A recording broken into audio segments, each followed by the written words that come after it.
سلام علی المرسلین والحمد للہ رب العالمین۔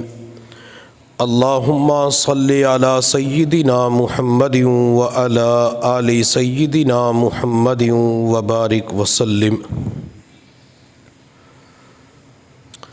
اللہ رب العزت نے کائنات کا نظام چلانے کے لیے اس کائنات کو قیامت تک باقی رکھنے کے لیے لڑکے اور لڑکی دونوں کا سلسلہ جاری فرمایا۔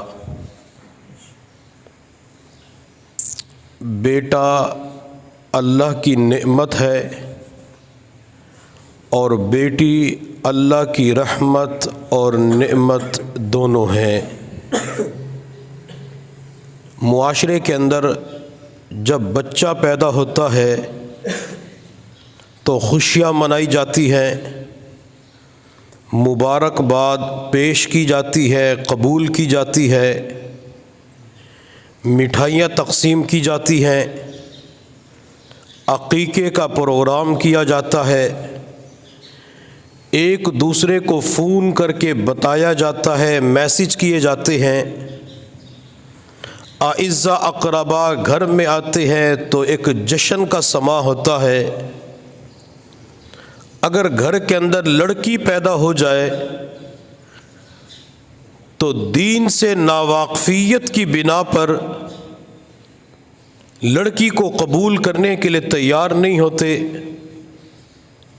اگر لڑکی پیدا ہو جائے بندے کی زندگی کے اندر دین نہ ہو، کوئی مبارکباد پیش کرے تو اس کی مبارکباد قبول کرنے کے لیے تیار نہیں ہوتے، خوشی کا اظہار نہیں ہوتا، عقیقے کا پروگرام نہیں ہوتا، بچی کے ساتھ وہ محبت، پیار اور شفقت کا معاملہ نہیں ہوتا، اور بعض مرتبہ اللہ معاف کرے والدین کہہ دیتے ہیں کہ بیٹیاں ماں باپ پر بوجھ ہوتی ہیں۔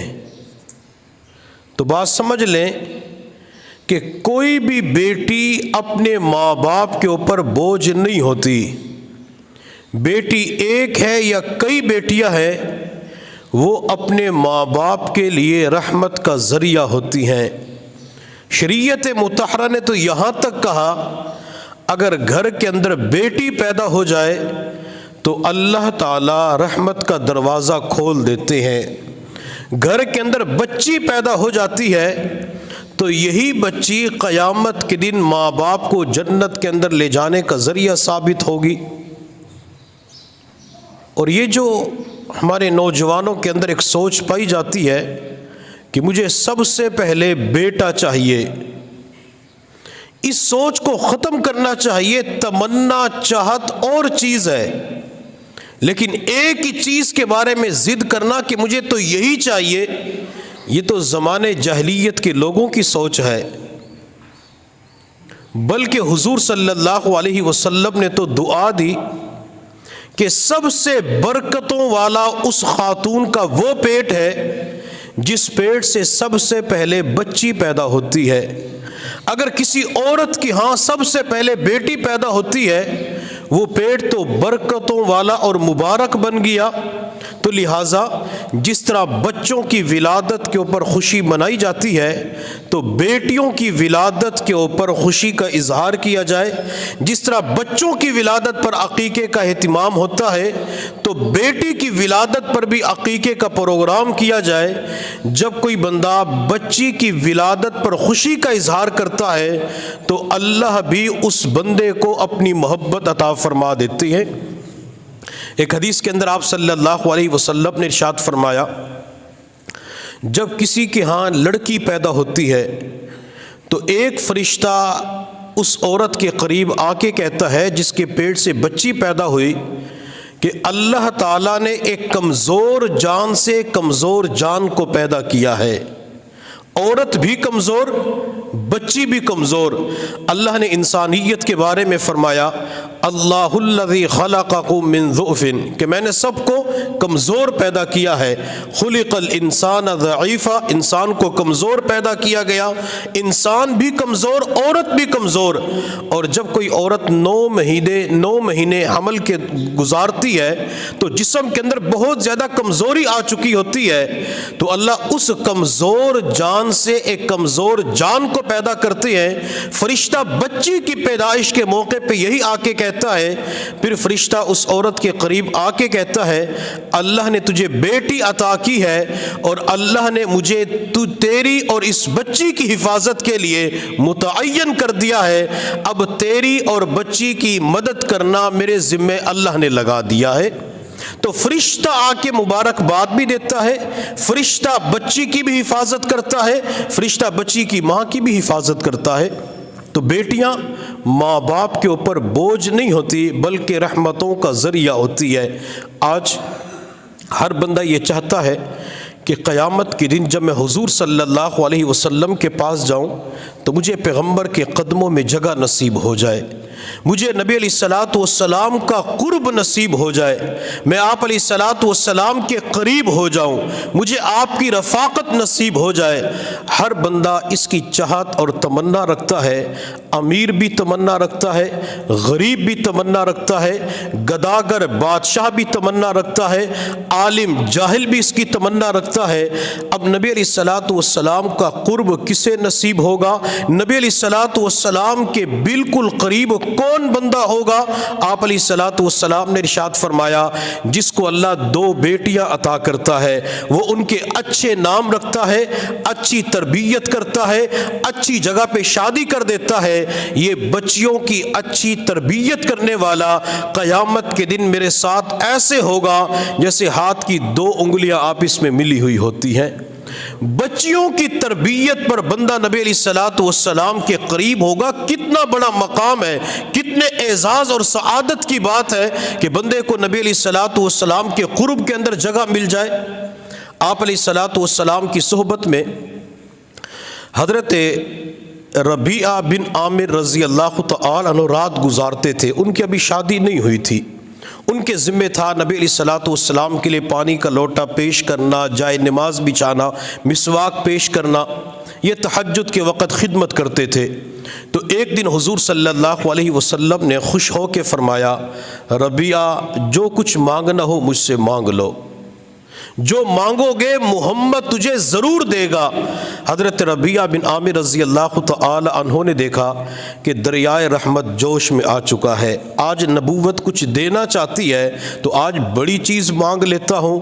لیکن ربیعہ نے کسی گاڑی کا سوال نہیں کیا، سواری کے بارے میں چاہت کا اظہار نہیں کیا، مکان نہیں مانگا، کوٹھی نہیں مانگی، پلاٹ نہیں مانگا، بلکہ حضرت ربیعہ نے کہا یا رسول اللہ میں جنت کے اندر آپ کی رفاقت مانگتا ہوں، میں جنت کے اندر آپ کے قدموں میں جگہ مانگتا ہوں۔ میرے پیغمبر نے فرمایا مانگ، تو وہ کہتے ہیں یا رسول اللہ آپ کی رفاقت چاہیے۔ نبی علیہ الصلوۃ والسلام نے فرمایا کچھ اور مانگ لو۔ نہیں یا رسول اللہ میری نظر کسی اور طرف جاتی ہی نہیں، بس مجھے آپ کے قدموں میں جگہ چاہیے، آپ کے قرب میں جگہ چاہیے۔ آپ علیہ الصلوۃ والسلام نے فرمایا ربیعہ سجدوں کی کثرت کیا کرو، اللہ جنت کے اندر تمہیں میری رفاقت نصیب فرما دیں گے۔ تہجد کا وقت ہے، قبولیت کا وقت ہے، آمنہ کے در یتیم کی صحبت ہے، نبی علیہ الصلوۃ والسلام کا قرب ہے، اس قبولیت کے وقت میں اگر صحابی مانگتے ہیں تو نبی علیہ الصلوۃ والسلام کی رفاقت مانگتے ہیں۔ اور یہاں نبی علیہ السلام نے بچیوں کی تربیت پر فرمایا کہ جو بچیوں کی صحیح تربیت کرے گا، بچیوں کے اوپر خوش ہوگا تو جنت کے اندر اس بندے کو میری رفاقت نصیب ہو جائے گی۔ حضرت ابو ذر غفاری رضی اللہ تعالی عنہ فرماتے ہیں میں نے مغرب کی نماز حضور صلی اللہ علیہ وسلم کے پیچھے پڑھی، آپ علیہ الصلوۃ والسلام نے مغرب کی نماز میں آیت توبہ کی تلاوت فرمائی، یا ایھا الذین آمنوا توبوا الی اللہ توبۃ نصوحا، اے ایمان والو اللہ کے سامنے پکی سچی توبہ کرو۔ حضرت ابو ذر غفاری رضی اللہ تعالی عنہ فرماتے ہیں اس آیت کو سن کر میرے دل پہ چوٹ لگی اور میری آنکھوں سے آنسو بہنا شروع ہو گئے۔ میں نماز کے دوران کافی دیر تک روتا رہا، پھر نماز کے بعد بھی روتا رہا، حتیٰ کہ کافی دیر کے بعد عشاء کا وقت ہوا، میں نے عشاء کی نماز پڑھی اور پکا ارادہ کر لیا کہ آج کی رات سچی توبہ کروں گا۔ فرماتے نماز پڑھ کے میں گھر چلا گیا، رات کے گزرنے کا انتظار کرنے لگا۔ جب رات کا کافی حصہ گزر گیا میں اپنے گھر سے باہر نکلا، چہرے کو کپڑے کے ساتھ چھپایا، میں نے دائیں بائیں دیکھا تو مجھے کوئی چلتا ہوا نظر نہ آیا۔ میں رات کے اندھیرے میں مسجد نبوی کے اندر پہنچا تو مسجد کے اندر اندھیرا تھا، مسجد کے اندر روشنی کا انتظام نہیں تھا، کوئی چراغ نہیں جل رہا تھا۔ فرماتے میں نے 2 رکعت نماز کی نیت باندھی، ارادہ یہ تھا کہ نفل پڑھ کے اللہ کے سامنے توبہ کروں گا۔ فرماتے جو ہی میں نے نماز شروع کی تو مجھے مسجد کے کونے سے کسی کے رونے کی آواز آئی۔ میں نے جلدی اپنی نماز کو مکمل کیا، جس سمت سے رونے کی آواز آ رہی تھی اسی طرف چلا گیا۔ مجھے چہرہ تو نظر نہیں آ رہا تھا، لیکن جب میں نے آواز پہ غور کیا وہ آواز سیدنا بلال رضی اللہ تعالی عنہ کی تھی۔ بلال رو رہے تھے۔ حضرت ابو ذر غفاری رضی اللہ تعالی عنہ فرماتے ہیں جب بلال نے دعا کو مکمل کیا تو میں نے بلال سے کہا کہ بلال ایک کام کرتے ہیں، تو دعا مانگ میں آمین کہوں گا، پھر میں دعا کروں گا تو آمین کہنا۔ حضرت بلال نے دعا مانگی، ابو ذر آمین آمین کہتے رہے۔ جب ابو ذر کی باری آئی تو حضرت ابو ذر نے دعا کے لیے ہاتھ اٹھائے، مسجد نبوی کے اندر بیٹھ کر رات کے وقت میں اللہ سے دعا کرتے ہیں، اللہ جنت کے اندر اپنے محبوب کی رفاقت نصیب فرما۔ صحابہ کرام اس دعا کو تمنا بنا کے مانگا کرتے تھے، ان کی چاہت ہوتی تھی کہ جس طرح دنیا کے اندر نبی علیہ الصلوۃ والسلام کی رفاقت ملی ہے ہمیں جنت کے اندر بھی آپ علیہ الصلوۃ والسلام کی رفاقت نصیب ہو جائے۔ جب ابو ذر غفاری نے یہ دعا مانگی تو حضرت بلال نے آمین نہیں کہا۔ ابو ذر نے دوسری مرتبہ دعا مانگی، بلال کی طرف سے جواب نہ آیا۔ تیسری مرتبہ دعا مانگی، جواب نہ آیا۔ حضرت ابو ذر غفاری فرماتے ہیں کہ میں آنکھیں بند کر کے دعا کر رہا تھا، جب میں نے آنکھیں کھول کر بلال کی طرف دیکھا تو بلال بے ہوش ہوئے زمین کے اوپر پڑے ہوئے تھے۔ میں گیا پانی لے کے آیا، پانی کے چھینٹے بلال کے چہرے پہ مارے۔ بلال نے آنکھیں کھولی، میں نے بلال سے کہا بلال عجیب دوستی ہے، میں تیری دعا پہ آمین آمین آمین کہتا رہا، جب میری باری آتی ہے تو میری دعا پہ آمین کیوں نہیں کہتا؟ حضرت بلال نے کہا ابو ذر آپ نے دعا بہت بڑی مانگی ہے کہ اللہ جنت کے اندر نبی علیہ الصلوۃ والسلام کی رفاقت نصیب فرما۔ ابو ذر آپ جانتے ہیں ہمارے پیغمبر امام الانبیاء سید المرسلین ہیں اور قیامت کے دن انبیاء کے ساتھ نور کے منبر پہ ہوں گے، آپ علیہ السلام بلند مقامات پہ ہوں گے، ہم تو آپ کے غلام ہیں، ہم تو بہت نیچے ہوں گے۔ ابو ذر یہ دعا نہ مانگو، دعا بہت بڑی ہے۔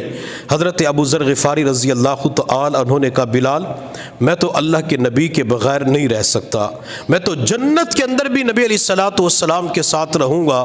حضرت بلال خاموش ہو گئے اور ابو ذر نے رونا شروع کر دیا۔ کیوں رو رہے تھے؟ تاکہ جنت کے اندر نبی علیہ السلام کی رفاقت نصیب ہو جائے۔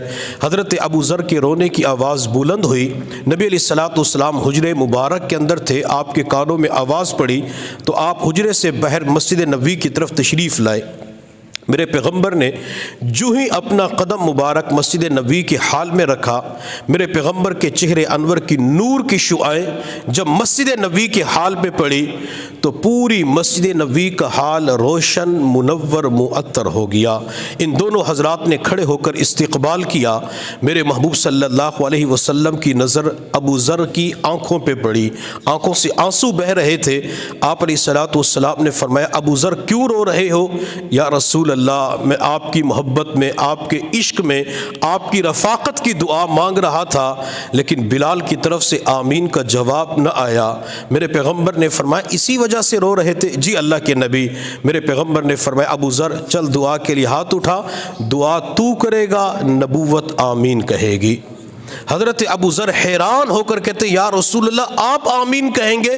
میرے پیغمبر نے فرمایا ابو ذر میں خود چل کے نہیں آیا، رب العالمین نے مجھے بھیجا ہے کہ ابو ذر آپ کی محبت میں، آپ کی رفاقت کی دعا کر رہا ہے، آپ جائیے اور ابو ذر کی دعا پر آمین کہیے۔ چل ابو ذر دعا کے لیے ہاتھ اٹھا، دعا کر، آمین میں کہوں گا۔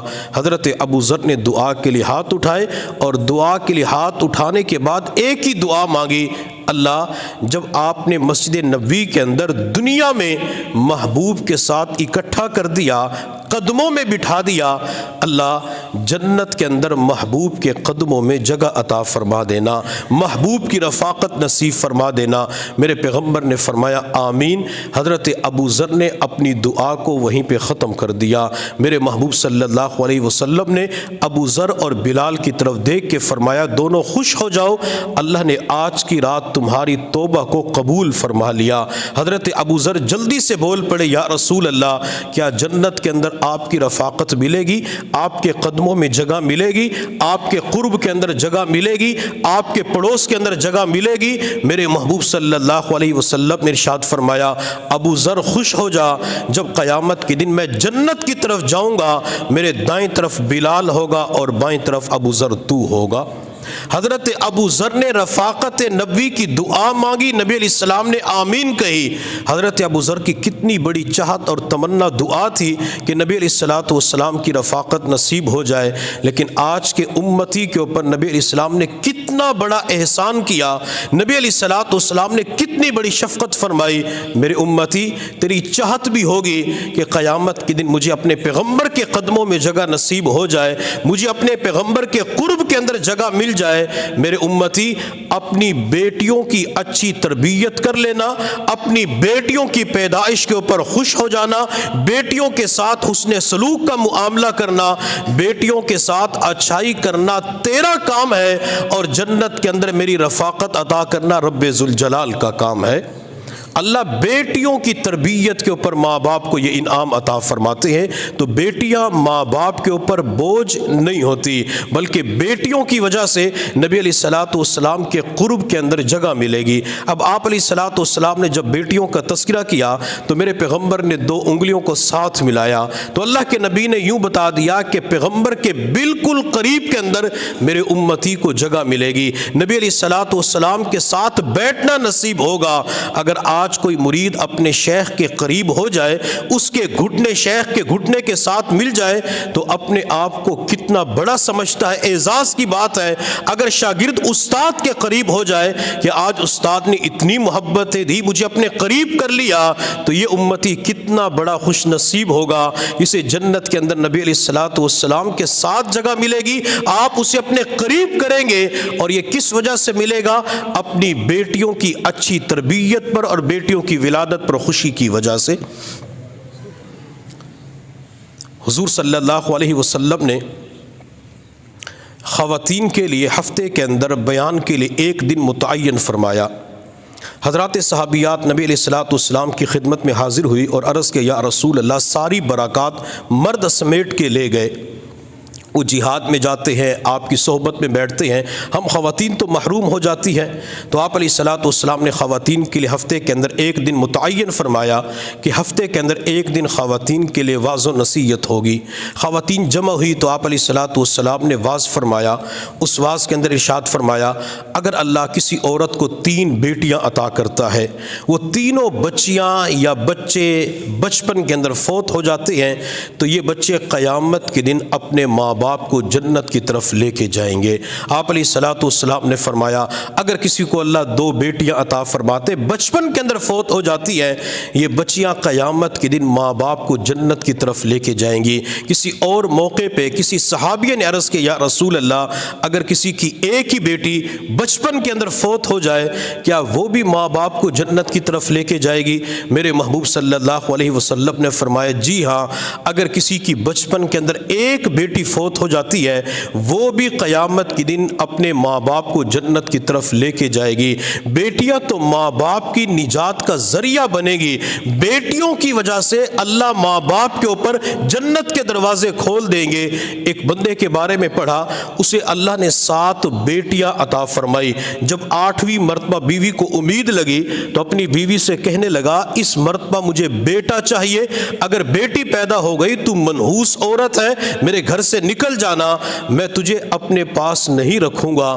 عورت نے اپنے خاوند سے کہا کہ بیٹے کا ہونا میرے اختیار میں نہیں ہے، یہ تو اللہ کے فیصلے ہوتے ہیں، اللہ چاہے تو بیٹے عطا فرما دے، اللہ چاہے تو بیٹیاں عطا فرما دے۔ جس طرح کے معاشرے کے اندر کہا جاتا ہے کہ مجھے تو پہلا بیٹا چاہیے، اللہ کے قرآن عظیم الشان کے اوپر نظر دوڑائی جائے تو میرے اللہ نے قرآن عظیم الشان میں جہاں بیٹوں اور بیٹیوں کا تذکرہ کیا تو اللہ نے بیٹوں کا تذکرہ بعد میں کیا، اللہ نے بیٹیوں کا تذکرہ پہلے کیا ہے۔ یَحَبُ لِمَن یَشَاءُ إِنَاثًا وَيَحَبُ لِمَن یَشَاءُ الذُّکُورَ۔ اللہ اپنے بندوں کو بتلانا یہ چاہتے ہیں کہ اگر میں کسی کو پہلے بیٹیاں عطا کر دوں تو یہ اس بات کی علامت ہوتی ہے کہ اللہ اس بندے سے زیادہ پیار کرتے ہیں۔ قرآن کے اندر چونکہ بیٹیوں کا تذکرہ پہلے آیا تو خاوند نے بیوی سے جب کہا کہ مجھے بیٹا چاہیے تو بیوی نے کہا میرے تو اختیار میں نہیں ہے، خاوند نے کہا مجھے جانشین اور وارث چاہیے۔ اللہ کی شان، جب بچے کی ولادت ہوتی ہے تو بیٹی پیدا ہو جاتی ہے، خاوند نے بیوی سے کہا کہ میرے گھر سے نکل جا، اس مرتبہ پھر بیٹی پیدا ہو گئی، تو منحوس عورت ہے۔ عورت نے اپنے خاوند سے کہا کہ جسم کے اندر کمزوری بہت زیادہ ہے، ایک رات گزارنے دو، میں اگلے دن گھر سے چلی جاؤں گی۔ تو خاوند نے کہا خود بھی جانا اور اسے بھی اپنے ساتھ لے کے جانا۔ بیوی بیچاری پورا دن روتی رہی، رات کو بھی روتی رہی۔ جب خاوند رات کو سونے کے لیے گھر آیا، بستر کے اوپر لیٹا، آنکھیں بند ہوئی تو اس نے جنت کا حسین منظر دیکھا۔ جنت کے 8 دروازے ہیں، 7 دروازوں کے اوپر بچیاں کھڑی ہوئی ہیں، ہر بچی کہہ رہی ہے ابو اس دروازے سے آ جا، اس دروازے سے داخل ہو جا۔ لیکن جب یہ جنت کے 8ویں دروازے پہ پہنچا تو دروازہ بند پڑا تھا، دروازے کو کھولنے کی کوشش کی، دروازہ کھل نہ سکا۔ تو کہنے لگا بیٹیوں 7 دروازے تو کھلے ہیں، یہ دروازہ کیوں بند پڑا ہوا ہے؟ تو ساری بچیاں مل کر کہنے لگی ابو آپ نے آج ہماری بہن کو ٹھکرا دیا، اگر آج ہماری 8ویں بہن کو قبول کر لیتے اللہ یہ دروازہ بھی آپ کے اوپر کھول دیتے۔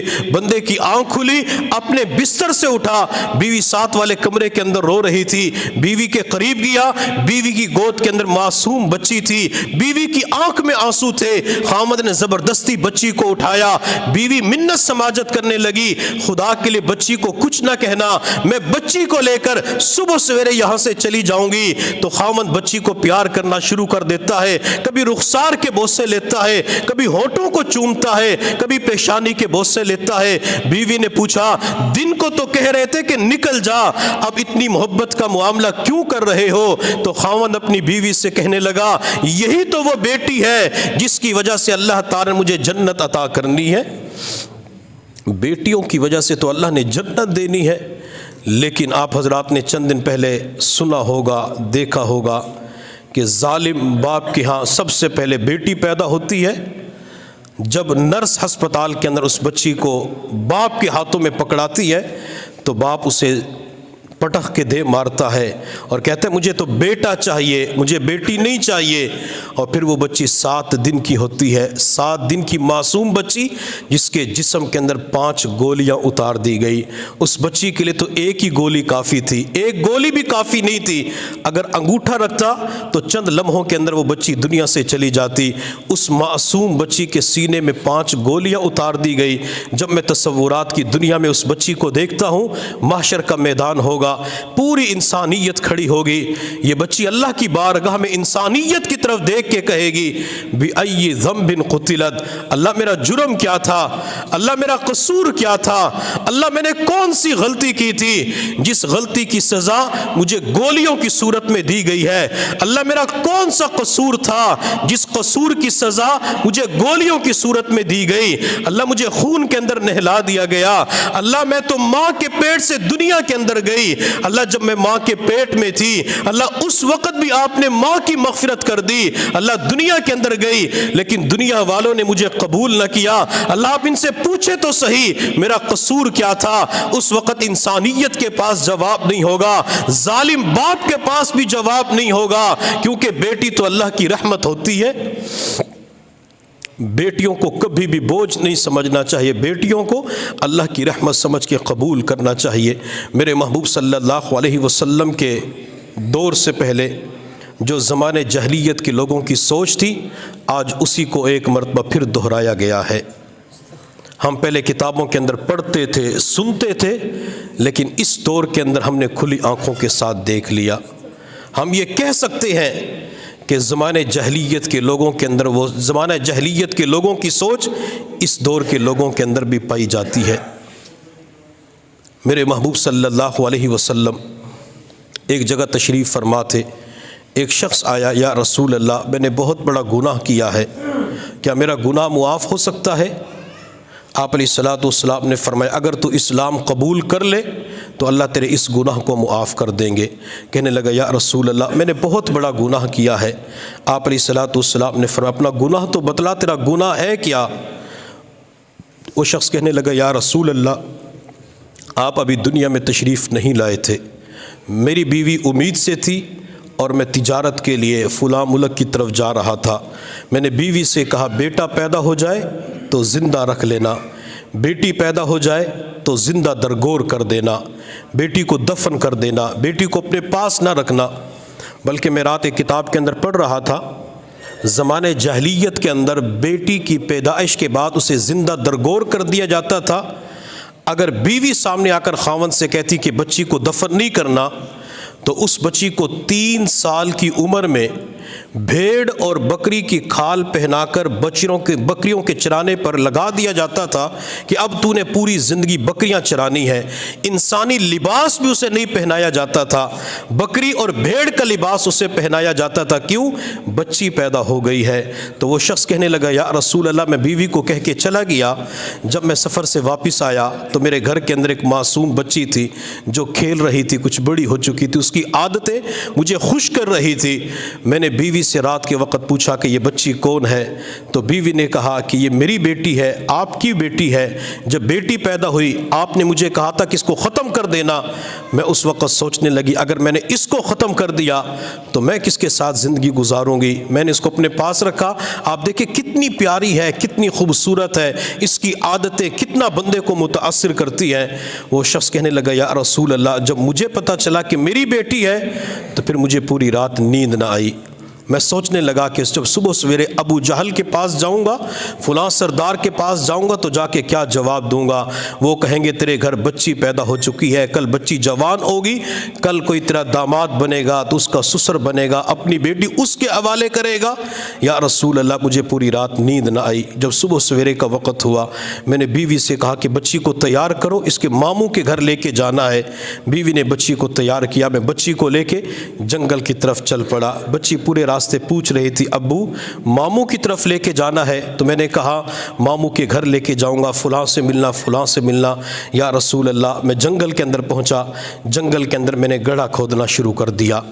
معصوم بچی نے کہا ابو آپ نے تو کہا تھا کہ ماموں کے گھر لے کے جانا ہے، یہاں تو مجھے کوئی انسان نظر نہیں آ رہا، کوئی درندہ کوئی جانور نظر نہیں آ رہا، یہ گڑھا کیوں کھود رہے ہیں؟ یا رسول اللہ بچی پوچھتی رہی، میں نے بچی کو جواب نہ دیا، حتیٰ کہ میرے کپڑوں کے اوپر میرے پاؤں کے اوپر مٹی پڑ رہی تھی۔ وہ بچی اپنی قمیص کے کنارے کے ساتھ میری مٹی کو صاف کر رہی تھی، پسینے کو صاف کر رہی تھی۔ مجھے پھر بھی بچی کے اوپر ترس نہ آیا، حتیٰ کہ جب میں نے گڑھا کھود لیا میں نے بچی کو بالوں کے ساتھ پکڑا اور بالوں کے ساتھ پکڑ کر میں نے گڑھے کے اندر ڈال دیا۔ جو ہی میں نے بچی کو ڈالا وہ بچی روتی چیختی چلاتی رہی، کہنے لگی ابو مجھے چھوڑ دے، میں آج کے بعد آپ کے گھر کے اندر نہیں آؤں گی، میں کسی کے گھر جا کے برتن دھو لوں گی، میں کسی کے گھر جا کے کپڑے دھو لوں گی، مجھے صبح شام کے وقت کھانے کے لیے روٹی مل جائے گی، آج کے بعد آپ کی دہلیز پہ نہیں آؤں گی، آج کے بعد آپ کے گھر کا دروازہ بھی نہیں دیکھوں گی۔ ابو اپنے ہاتھوں سے مجھے قتل نہ کریں، اگر آج آپ نے قتل کر دیا دنیا آپ کو کہے گی قاتل باپ ہے جس نے اپنے ہاتھوں سے معصوم بچی کو قتل کیا تھا۔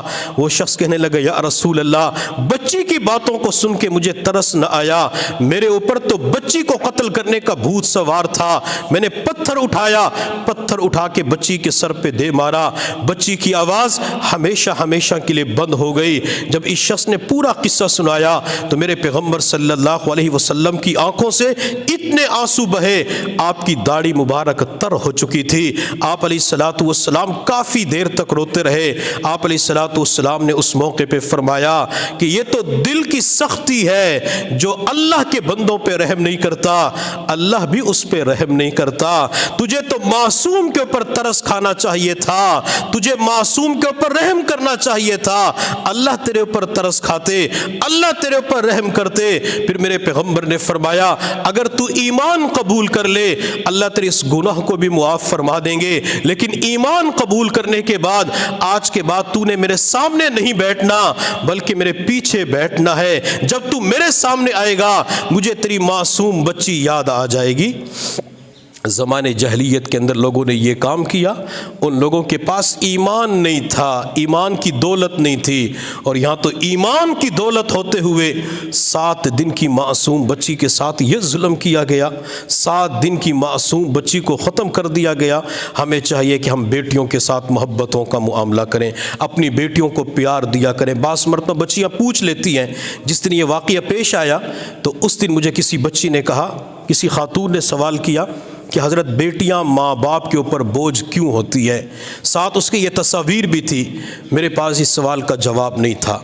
بیٹیاں ماں باپ کے اوپر ہرگز بوجھ نہیں ہوتی، بیٹیاں ماں باپ کے لیے رحمت کا ذریعہ ہوتی ہیں۔ یہی بچیاں ہوتی ہیں جب تک ماں باپ کے گھر کے اندر ہوتی ہے ماں باپ کے لیے رحمتوں کا ذریعہ ہوتی ہیں۔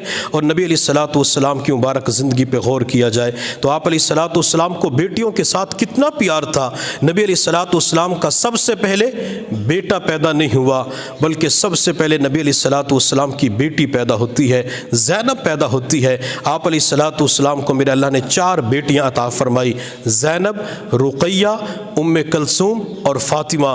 نبی علیہ الصلوۃ والسلام کی مبارک حیات میں زینب، رقیہ، ام کلثوم کا انتقال ہو گیا اور فاطمہ کا انتقال نبی علیہ الصلوۃ والسلام کی وفات کے 6 مہینے کے بعد ہوتا ہے۔ آپ علیہ الصلوۃ والسلام جب سفر پہ تشریف لے جاتے تھے تو سب سے آخر میں فاطمہ سے ملاقات کر کے جاتے تھے، اور جب سفر سے واپس تشریف لاتے تو آپ علیہ الصلوۃ والسلام سب سے پہلے بیٹی فاطمہ کے گھر تشریف لے جاتے۔ فاطمہ جب چل کر نبی علیہ الصلوۃ والسلام کے پاس آتی تھی آپ کھڑے ہو کر بیٹی کا استقبال کیا کرتے تھے، بیٹی فاطمہ کی پیشانی پہ بوسہ دیا کرتے تھے۔ فاطمہ نبی علیہ الصلوۃ والسلام کے ہاتھوں کا بوسہ لیتی تھی۔ فاطمہ کے پاس جب اللہ کے نبی تشریف لے جاتے تو فاطمہ کھڑے ہو کر ابا جان کا استقبال کیا کرتی تھی۔ میں تمام طالبات سے، بچیوں سے کہوں گا کہ جب والدین آپ کے گھر ملنے کے لیے آتے ہیں، آپ شادی شدہ ہوتی ہے، جب بھی والد گھر کے اندر داخل ہو تو کھڑے ہو کر استقبال کیا کریں، والد کو خود سلام کریں، اگر والد سلام کرتا ہے تو اس کے سلام کا جواب دیا کریں، والد کے ساتھ محبتوں کا معاملہ کریں۔ جب بچیاں اس طریقے سے محبتوں کا معاملہ کریں گی تو فاطمہ کی سنت کو اپنانے والی ہوں گی، فاطمہ کے نقش قدم پہ چلنے والی ہوں گی۔ نبی علیہ الصلوۃ والسلام کو بیٹی کے ساتھ اتنا پیار تھا، آپ سفر سے واپس تشریف لائے تو بیٹی فاطمہ کے گھر کے اندر داخل ہوئے، آپ نے فاطمہ کو غمگین دیکھا۔ آپ علیہ الصلوۃ والسلام نے فرمایا بیٹی فاطمہ کیوں پریشان ہو؟ یا رسول اللہ میرا خاوند علی مجھ سے ناراض ہو گیا، ناراضگی کی حالت میں گھر چھوڑ کے چلے گئے۔ آپ علیہ الصلوۃ والسلام نے فرمایا بیٹی فاطمہ علی کو میں ابھی لے کے آتا ہوں، تو پریشان نہ ہو، تو غمگین نہ ہو، یہ دنیا کا انوکھا نرالا سسر ہے جو اپنے داماد کو تلاش کرنے کے لیے جاتا ہے۔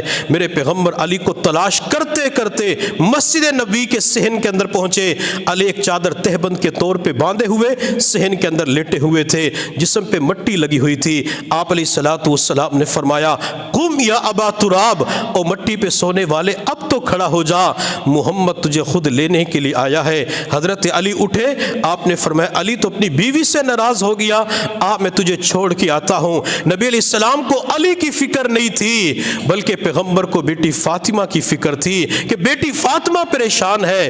آپ علیہ الصلوۃ والسلام علی کو لے کے گھر آئے، حضرت علی کو بٹھایا، فاطمہ کو بٹھایا۔ میرے پیغمبر نے علی کی طرف دیکھ کے فرمایا علی فاطمہ میری ختیجہ کی آخری نشانی ہے، فاطمہ میرے جگر کا ٹکڑا ہے۔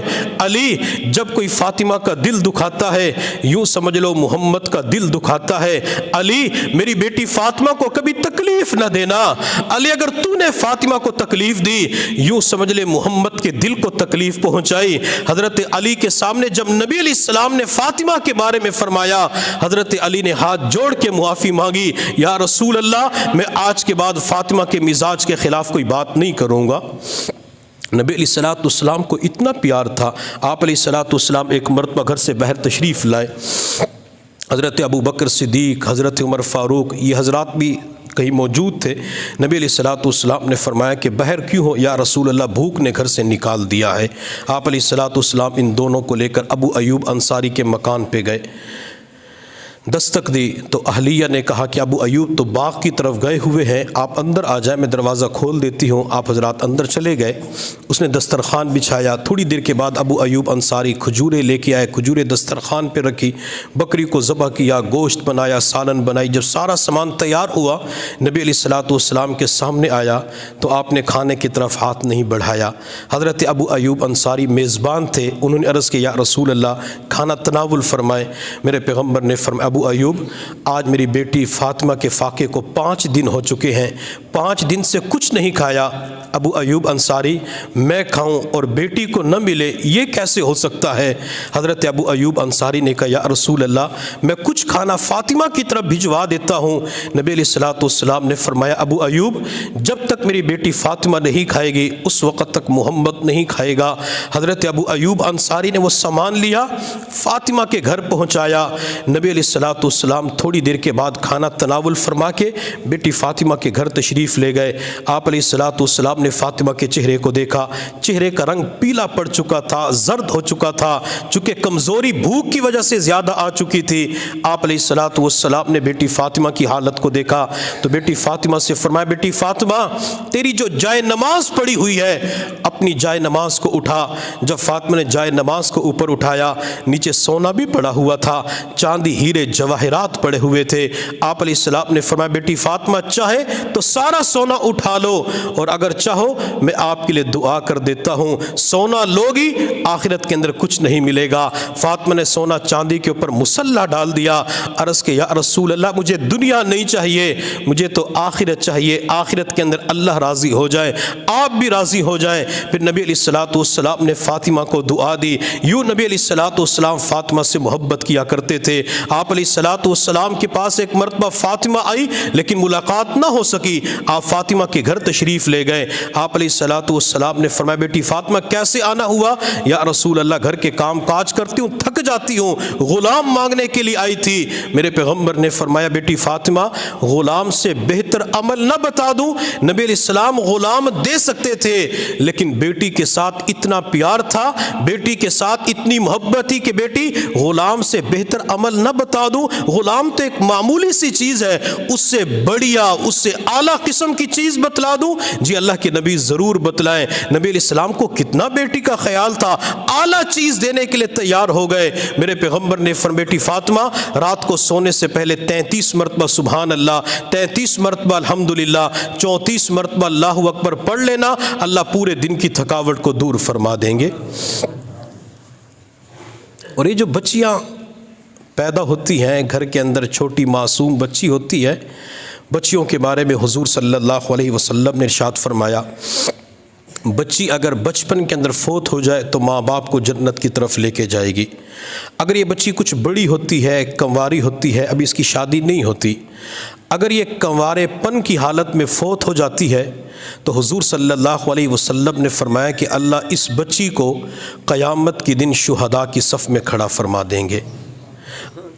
کنوارے پن کی حالت میں فوت ہو جائے تو شہداء کی صف میں، وجہ کیا ہے؟ ماں باپ کے پاس رہی تو عفت اور پاک دامنی کی زندگی گزاری، اللہ شہداء کی صف میں کھڑا فرمائیں گے۔ اگر یہ بچی جوان ہو جائے، جوان ہونے کے بعد اس کی شادی ہو جاتی ہے، خاوند کے پاس وقت گزارتی ہے، تو میرے محبوب صلی اللہ علیہ وسلم نے فرمایا اگر یہ شادی شدہ بچی 2 نفل ادا کرے اللہ اسے 70 نوافل کا ثواب عطا فرماتے ہیں۔ جب نکاح ہو جاتے ہیں، نکاح کے بعد عبادت کرتی ہے، اللہ تعالیٰ اتنا ثواب اسے عطا فرما دیتے ہیں۔ اور خاوند کے پاس رہتے ہوئے اگر عورت کو امید لگتی ہے تو میرے محبوب صلی اللہ علیہ وسلم نے ارشاد فرمایا اللہ عورت کی زندگی کے سارے گناہ اسی موقع پہ معاف فرما دیتے ہیں۔ عورت کو امید لگتی ہے، عورت کے پیٹ میں بچہ ہوتا ہے تو کسی وجہ سے تکلیف ہوتی ہے، اس کے کراہنے کی آواز آتی ہے تو اللہ فرشتوں سے فرماتے ہیں اس کمزور جان نے ایک کمزور جان کو اٹھایا ہوا ہے، تکلیف ہو رہی ہے، جتنی مرتبہ اس کے منہ سے تکلیف کی آواز ہوں ہاں نکلے تم نے اتنی مرتبہ اس کے نام اعمال میں سبحان اللہ الحمدللہ کا ثواب لکھنا ہے۔ عورت جتنی مرتبہ زبان سے تکلیف کی آواز نکالتی ہے نام اعمال میں سبحان اللہ کا ثواب لکھ دیا جاتا ہے۔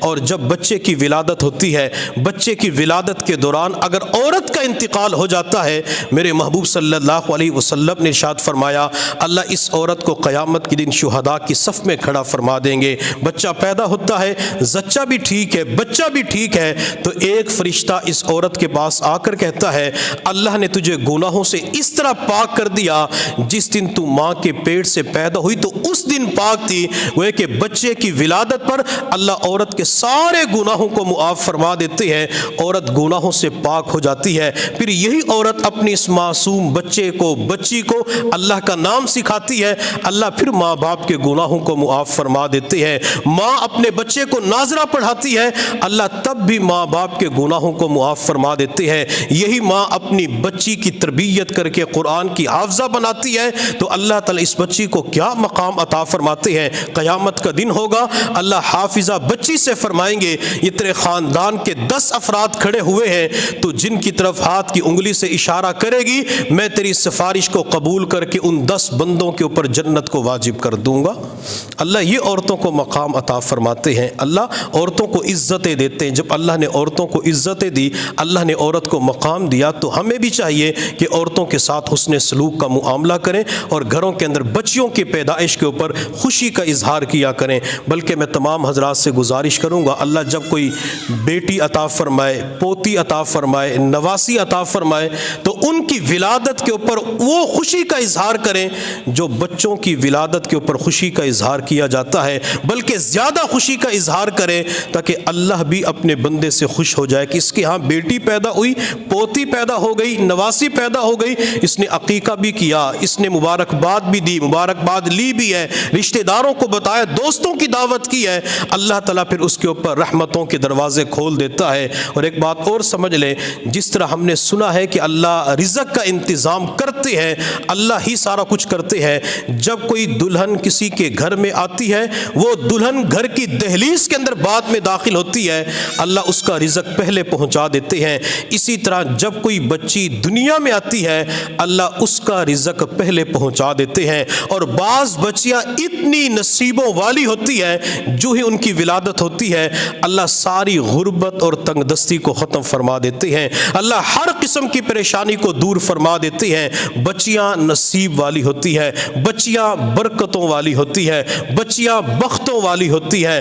بچیوں کی ولادت کے اوپر جہاں خوشی کا اظہار کرنا ہوتا ہے وہاں اس کے ساتھ ساتھ اللہ سے ایک دعا یہ بھی کرنی ہوتی ہے اللہ بیٹیوں کے دکھوں سے محفوظ فرما، اللہ بیٹیوں کے غموں سے محفوظ فرما۔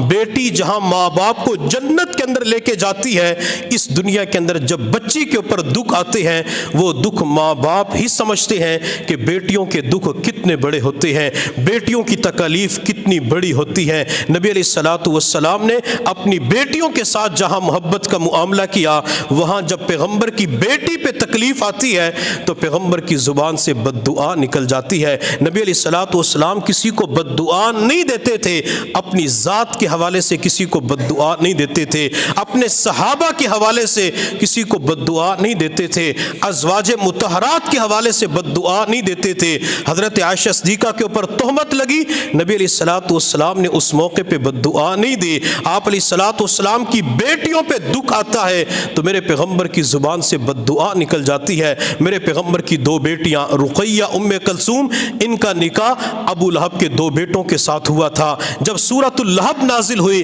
تو ابو لہب کو غصہ آیا، اپنے بیٹوں سے کہا جاؤ جا کر محمد کی بیٹیوں کو طلاق دے دو۔ ابو لہب کا ظالم بیٹا میرے پیغمبر کے پاس آیا، آپ بیت اللہ کے پاس مطاف کے اندر موجود تھے، اس ظالم بدبخت نے آ کر میرے پیغمبر کے روشن چمکتے ہوئے چہرے کے اوپر تھوک ڈال دیا۔ میرے پیغمبر نے اس گستاخی کو برداشت کر لیا، کچھ کچھ بھی نہیں کہا، اس ظالم نے آگے بڑھ کر میرے پیغمبر کی گردن کے اندر کپڑے کو ڈالا، کپڑے کو ڈال کے کھینچا، آپ کی رگیں مبارک پھول گئی، چہرہ سرخ ہو گیا۔ نبی علیہ الصلوۃ والسلام نے تب بھی بد دعا نہیں دی، لیکن جب وہ ظالم یوں کہتا ہے محمد میں آپ کی بیٹی کو طلاق دیتا ہوں، تو میرے پیغمبر کی زبان سے بد دعا نکل گئی، اللہ اپنے کتوں میں سے کسی ایک کتے کو اس کے اوپر مسلط فرما دے۔ میں امتی ہونے کے ناطے حضور صلی اللہ علیہ وسلم کی خدمت میں عرض کرتا ہوں، یا رسول اللہ، طائف کے میدان میں آپ کا خون بہایا گیا، آپ نے بد دعا نہیں دی۔ احد کے میدان میں دندان شہید کر دیے گئے،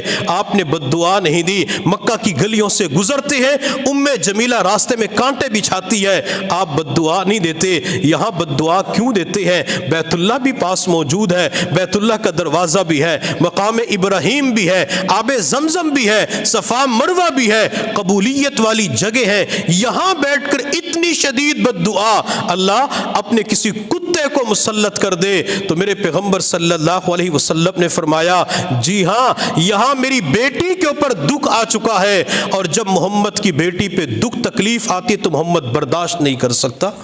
نبی علیہ الصلوۃ والسلام نے بیٹیوں کی وجہ سے بد دعا دی ہے، تو ہمیں چاہیے کہ ہم بیٹیوں کے ساتھ محبت کا معاملہ بھی کریں اور بیٹیوں کے لیے دعا ضرور کیا کریں، اللہ بیٹیوں کے دکھوں سے محفوظ فرما، اللہ بیٹیوں کے غموں سے محفوظ فرما۔ جن کو اللہ نے بہنیں دی ہیں وہ اپنی بہنوں کے لیے دعا کیا کریں کہ اللہ بہنوں کے دکھوں سے محفوظ فرما۔